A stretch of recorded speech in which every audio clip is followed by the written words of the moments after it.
There are royal controversies that fade in hours. And then there are the ones that expose something deeper about power, memory, and who gets to control a story once the people involved can no longer speak. This is one of those moments. It began quietly during a conversation on Katie Couric's show. Veteran journalist Tina Brown shared an anecdote she attributed to the late Dr. Jane Goodall.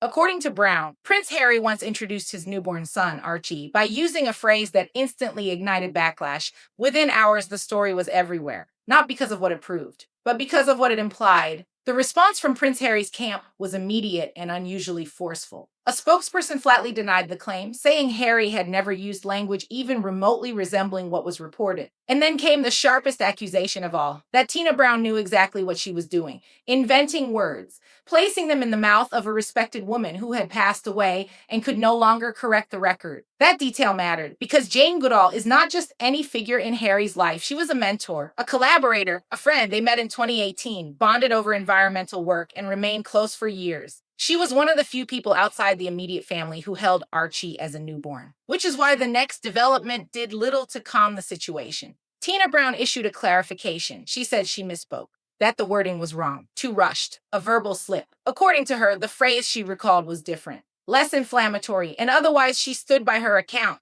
But by then, the damage was done. Because this controversy was never just about a phrase, it was about identity, expectation, and the version of Prince Harry the world thought it understood. Brown framed the story within a larger narrative, that the royal family always believed Harry would leave. But not like this. They expected Africa, conservation, distance from celebrity, and off-the-grid life. Instead, he chose California, media visibility, a decision that surprised everyone, including, reportedly, Harry himself. And that tension still lingers, even as Harry and Meghan honor Jane Goodall after her death with warmth and sincerity, calling her a visionary, a friend to their family. They spoke of how she held Archie, how she showed love and care behind the scenes, away from headlines, which brings us back to the core problem.